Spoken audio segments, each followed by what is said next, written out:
Welcome to Gettysburg National Military Park.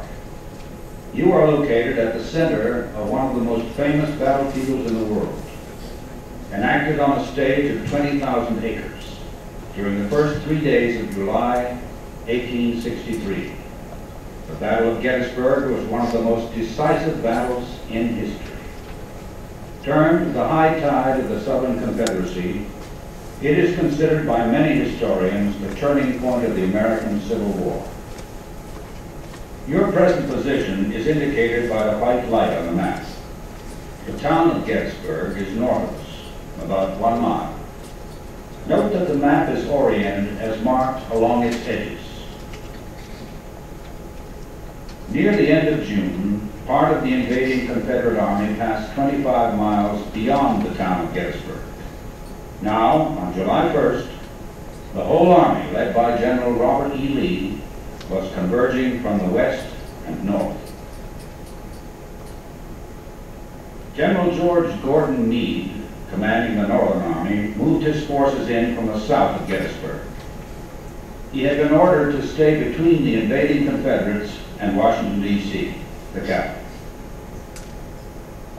Therefore, when the Battle of Gettysburg started, the Northern forces came in from the south, and the Southern forces came in from the north and west.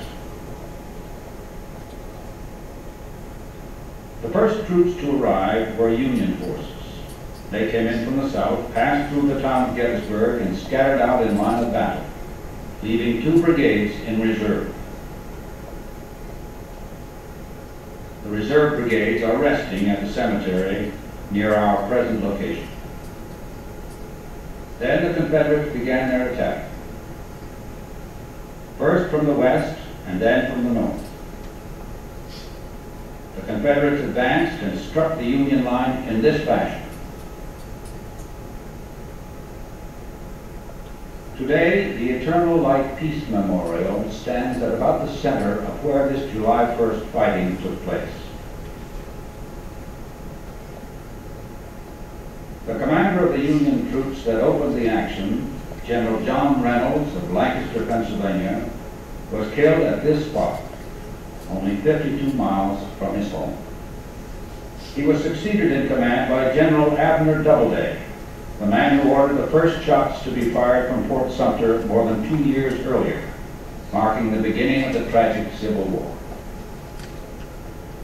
The important thing to note here is that the Confederate line was longer than the Union line. It overlapped the ends of the Union position.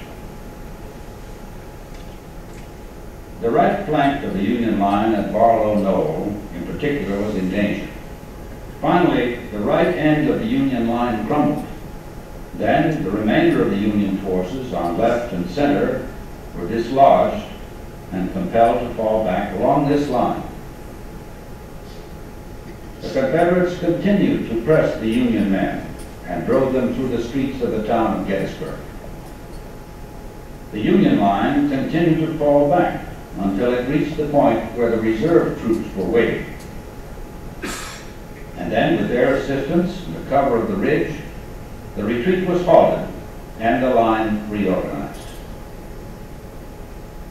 The Confederates pursued, but did not again attack on the evening of the 1st of July. Instead, they were content to reorganize their line in this manner. And as the campfires began to appear behind the lines the night of July 1st, the 2 armies occupied these positions.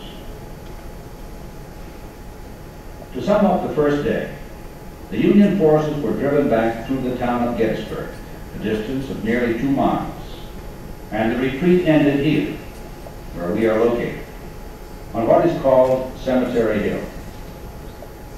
In the meantime, the Confederate commander, General Lee, arrived on the field and made his headquarters here. General Meade, the Union chief, arrived and made his headquarters there. Meade's headquarters is just about 600 yards south of the Visitor Center, our present location. During the night, a few additional campfires appeared behind the Confederate line, out along the Chambersburg Road. indicating the approach of the head of Longstreet's column. Lieutenant General James Longstreet commanded the 1st Corps of the Confederate Army and was a trusted friend and confidant of General Lee. His approach would not have been as consoling to the Confederates if they could have seen the great number of additional campfires springing up in the Union rear, indicating the arrival of many more Union forces. This buildup of Union power took shape throughout the morning of July 2nd. As the campfires leaped out behind the lines, the newly arrived Union troops moved into position along the front.